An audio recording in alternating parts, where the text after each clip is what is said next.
Hey y'all, Captain JGB84. American Sniper is it's okay. It's good. Kind of was expecting a little more though.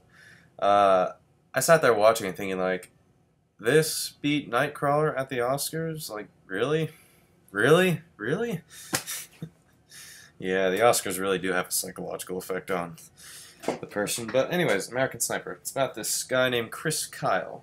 From my understanding, he's the most lethal sniper in U.S. history.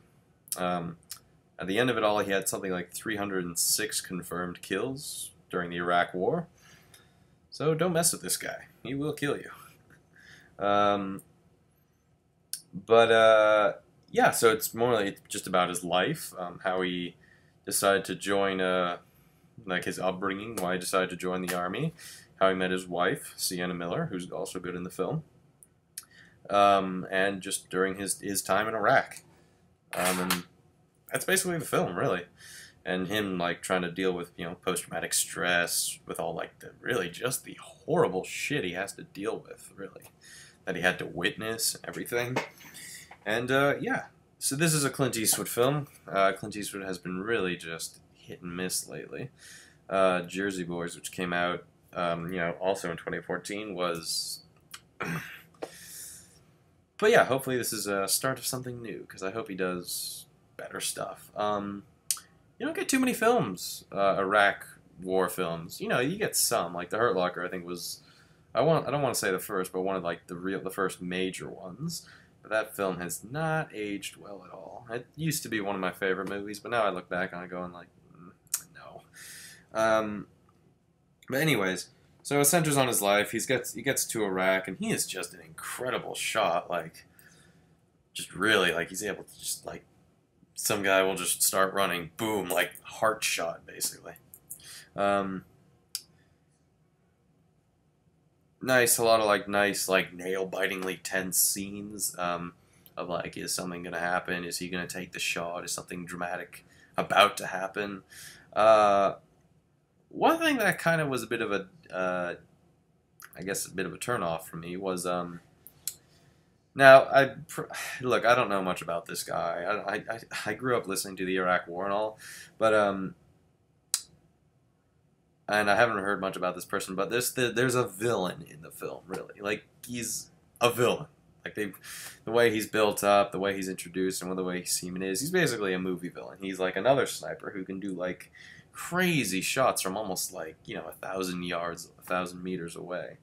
And it's neat. There's sort of like this parallel between him and Chris Kyle.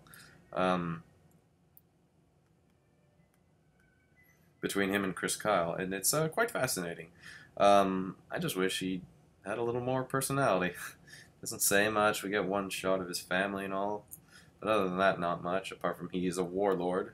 I don't know. I kept thinking he was Oscar Isaac, but he's not. But what's good about the film? Well, Bradley Cooper is great in the film. Not quite Jake Gyllenhaal great. I'm going to keep harping on that at Oscars until you change it all. Sienna Miller is good, for the most part. I mean, she's very, like... Well, okay, I can see where she's coming from. Very, like, whiny. Because she's, like, kind of complainy. But, I can understand, like, hey, she's got 2 kids, and this guy's off in Iraq, like, taking names and shooting bullets and whatnot. And so... she's like, oh, the kids, they need their father and all that. So that's like, some dramatic stuff. Originally, I heard this was supposed to be a Spielberg film, and it was going to have Daniel Day-Lewis. Can't imagine. Or Bradley Cooper, I don't remember. But Spielberg took over, so cool, I guess. But yeah, so the film kind of follows a routine, like a tour of duty, shit goes down, back at home, he's trying to readjust. Tour of duty, trying to readjust. Tour of duty, trying to readjust. I think he goes on about 4 tours of duty during the Iraq War, which is lovely. And just the shit he has to deal with, and it always kind of like resonates in his head. And people like respect him. They look up to him. It's like, oh, you're a hero. You have like this many kills and whatnot. But he's just like, it's like starts to affect him. War is a drug, really. Yeah, some Hurt Locker-esque shit. Where the film falls flat for me, though. Now, it is a good film. I think it is. definitely Clint Eastwood's best and one of his better films, and just the shit he's done for years, for a few years now.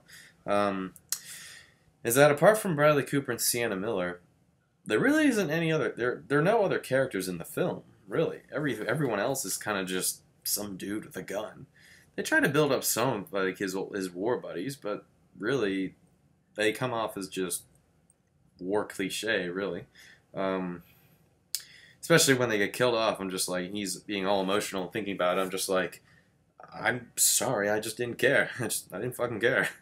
Um, so yeah, there's that. Also, some of the absolute worst CGI, like it's great. There's these few big shots of like trying to like show that like an entire like city or town or whatever of houses and whatnot.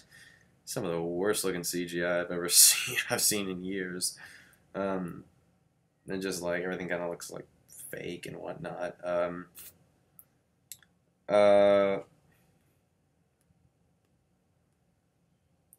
But apart from that, I don't have much else to say. It was a little bit boring at times, just a bit, not too much. Like, he's when he's just kind of just sitting there, like when it's not like when it's like some of the scenes where it's like sometimes it's so tense all the time that sometimes it's just like, I just need to rest for a minute. So everything is either at like level 10 or just like here, which doesn't work too much because it's like what really stands out. I mean, one such scene that really stands out involves a drill, and anyone who's seen the film, I'll let it at that. As it stands, though, I don't really see why this was nominated ever so much. I mean, apart from the name Clint Eastwood, if this was any other director, it wouldn't have been noticed at all. Yeah, that's all I have to say. So this gets a 7 out of 10. So see you later.